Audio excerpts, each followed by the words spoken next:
కొంపెల్ల మాధవీలత ప్రస్తుతం తెలంగాణలో hot topic గా మారిన పేరు. ఆమె ఆహార్యం చూస్తే పూర్తి సనాతన ధర్మం పాటించే వ్యక్తిగా అనిపిస్తారు. అయితే ఆమె మాటలు, ఆమె ఎక్కుపెట్టే ప్రశ్నలు చూసినా తూటాల్లా మారతాయి. ఎక్కడ భయపడేది లేదు అని డైరెక్ట్ గానే చెబుతారు. 18 ఏళ్లుగా పాత బస్తీలో ఎన్నో ఇబ్బందులు కోర్చి గోశాల నిర్వహించడమే కాదు, ఎన్నో ఆధ్యాత్మిక కార్యక్రమాలు, కుల మతాలకు అతీతంగా సేవా కార్యక్రమాలు నిర్వహిస్తున్నారు. తాజాగా 2024 లోక్సభ ఎన్నికల నేపథ్యంలో బీజేపీ ఆమెనే హైదరాబాద్ ఎంపీ అభ్యర్థిగా ప్రకటించింది. మజ్లిస్ పార్టీకి ఆయువు పట్టుగా ఉన్న హైదరాబాద్ లోక్సభ స్థానంలో 20 ఏళ్లుగా గెలుస్తూ వస్తున్నారు అసదుద్దీన్. ఆయన్ను ఓడించేందుకు ఏమాత్రం రాజకీయ అనుభవం లేని మాధవీలతను బీజేపీ ఇక్కడ బరిలోకి దింపడం కూడా చర్చనీయాంశంగా మారింది. అదే సమయంలో ఆమె ఓ కార్పొరేట్ ఆసుపత్రికి చైర్పర్సన్ గా ఉన్నారు కూడా. వేల కోట్ల ఆస్తులున్నట్లు చెబుతారు.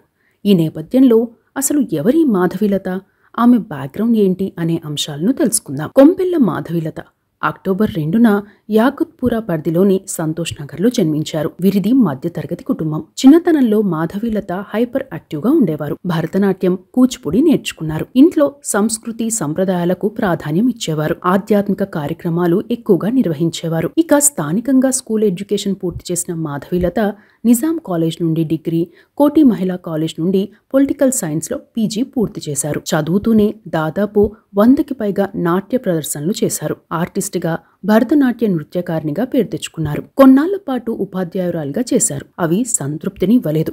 దీంతో తన కాళ్లపై తాను నిలబడాలనే ఉద్దేశంతో హైదరాబాద్లో మధు సాఫ్ట్వేర్ సొల్యూషన్స్ కంపెనీని పెట్టారు.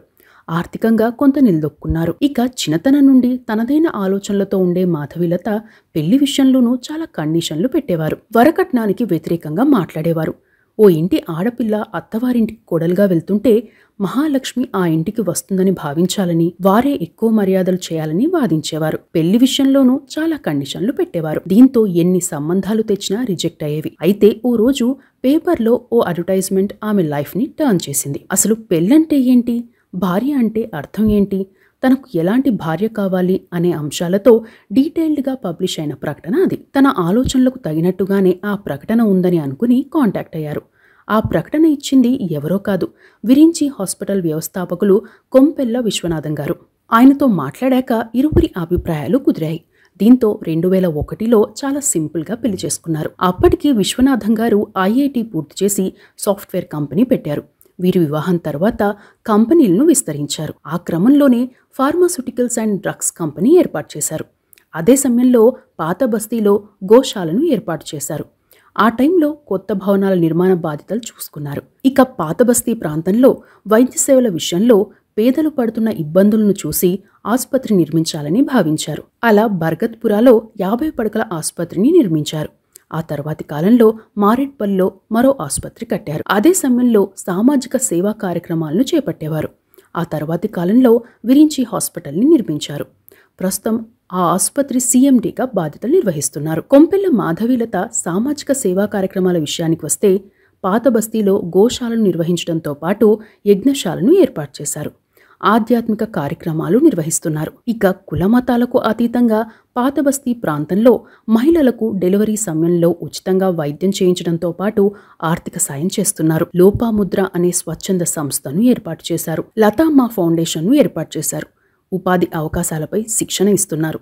కోవిడ్ సమయంలో ప్రతిరోజు ఉస్మానియా ఆసుపత్రిలో వేలాది మందికి ఉచిత భోజనం ఏర్పాటు చేశారు. ముస్లిం మహిళల కోసం ప్రత్యేక సంస్థను ఏర్పాటు చేశారు. Forum for awareness of national security అనే సంస్థతో పాటు సంస్కృతి తెలంగాణ స్టేట్ వంటి సంస్థల ద్వారా సాయాన్ని అందిస్తున్నారు. గతంలో స్ట్రెస్లెస్ ఎడ్యుకేషన్ సిస్టంతో పాటు అతి తక్కువ ఫీజులతో నిర్వహించేలా వెరిటాస్ అనే విద్యా సంస్థను ఏర్పాటు చేశారు. అయితే కార్పొరేట్ స్కూల్స్ ప్రకటనల కారణంగా తాము అందించే విద్య వైపు ఎక్కువ మంది రాలేదని చెప్పారు. వివిధ సేవా కార్యక్రమాలకు భారీగా ఖర్చు చేస్తారు. 4000 మంది ముస్లిం మహిళలకు ఉచితంగా కంటి ఆపరేషన్స్ చేయించారు. వెంపటి చినసత్యం గారి కుటుంబీకుల వినతి మేరకు కూచిపూడి నాట్య ప్రాశస్త్యాన్ని కాపాడేందుకు, విస్తరించేందుకు కూడా పలు కార్యక్రమాలు నిర్వహిస్తున్నారు. ఓ ఇంటర్వ్యూలో మాధవీలత మాట్లాడుతూ తమ సంస్థలో దాదాపు 1400 మంది ఉద్యోగులు పనిచేస్తున్నారు. ప్రతి ఉద్యోగికి పూర్తి స్వేచ్ఛను ఇస్తాం. వారి పిల్లల చదువు, ఆరోగ్యం కోసం అవసరమైన సహాయం అందిస్తాం. మా కుటుంబ సభ్యులుగా భావిస్తాం.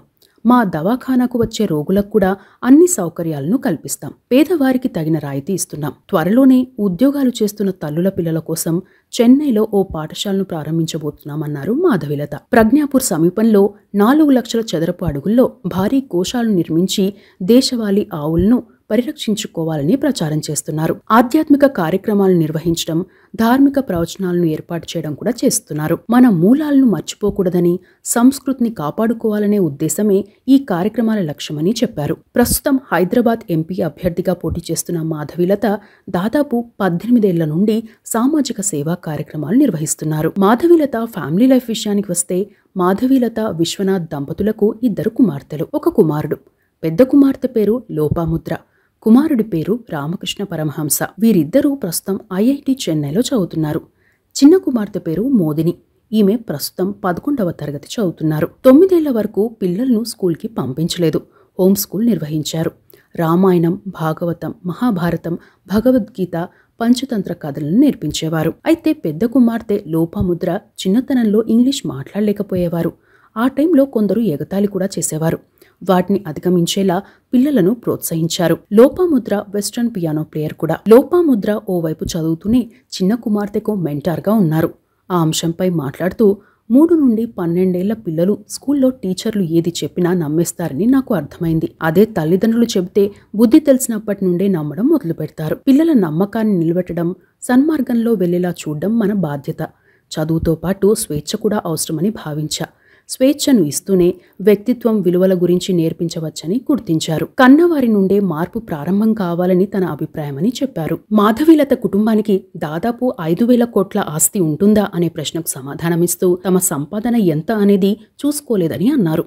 అయితే తమ సంపాదన, ఆస్తులన్నీ పూర్తి ఓపెన్ పేజ్ అని, తమకు వచ్చిన దాంట్లో సింహభాగం సామాజిక సేవా కార్యక్రమాలకే వినియోగిస్తున్నామని చెప్పారు. గతంలో 70 గజాల ఇంట్లో ఉండేవారు కదా, ఇప్పుడు 7,000 గజాల విస్తీర్ణంలోని ఇంట్లో ఉంటున్నారు కదా అనే ప్రశ్నకు సమాధానమిస్తూ ఇంకా ఎక్కువే ఉండొచ్చని చెప్పారు. ప్రస్తుతం విరించి హాస్పిటల్తో పాటు పలు కంపెనీలు వీరికి ఉన్నాయి. మధు సాఫ్ట్వేర్ సొల్యూషన్స్ తో పాటు అమెరికాలోని క్యూ ఫండ్ అనే ఫిన్ కార్ప్ ను కూడా నిర్వహిస్తున్నారు. ఇక మాధవీలత కట్టే చీరలు 10 లక్షలు ఉంటుందనే ప్రచారం గతంలో జరిగింది. ఆ అంశంపై మాట్లాడుతూ తాను ఒక్కసారి గతంలో కాస్ట్లీ చీర ఎలా ఉంటుందో చూద్దామని 1,20,000తో కొన్నానని, ఆ చీర బరువు చూశాక మళ్లీ అలాంటి చీరలు కొనలేదని, తనకు కాటన్ చీరలంటే ఇష్టమని, పూజా కార్యక్రమాలున్న సమయంలో పట్టు చీరలు కట్టుకుంటానని చెప్పారు. మరికొన్ని విషయాలకు వస్తే విరించి హాస్పిటల్లో బిల్లులు ఎక్కువగా వేస్తున్నారనే ప్రశ్నపై మాట్లాడుతూ మీరు ఏ ప్రైవేట్ హాస్పిటల్ నుండైనా బిల్లు వేయించుకుని విరించి హాస్పిటల్లోని బిల్లుతో కంపేర్ చేసుకోవచ్చని,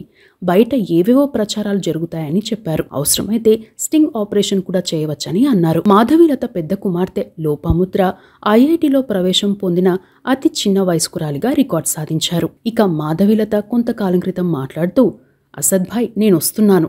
చట్ట వ్యతిరేకమైన కార్యక్రమాలు ఇకపై కూడా కొనసాగిస్తే ఊరుకునేది లేదు. పాత బస్తీలో మైనారిటీలకు, హిందువులకు ఎవరికీ కూడా మీరు న్యాయం చేయడం లేదని ఆరోపించారు. అంతేకాక ఎంతో మంది యువకులను అన్యాయంగా జైలు పాలు చేశారని విమర్శించారు. మొత్తం మీద 40 ఏళ్ల తర్వాత హైదరాబాద్లో మార్పు వస్తుందని చెబుతున్నారు మాధవీలత. ఇవి కొంపెల్ల మాధవీలతకు సంబంధించిన అంశాలు.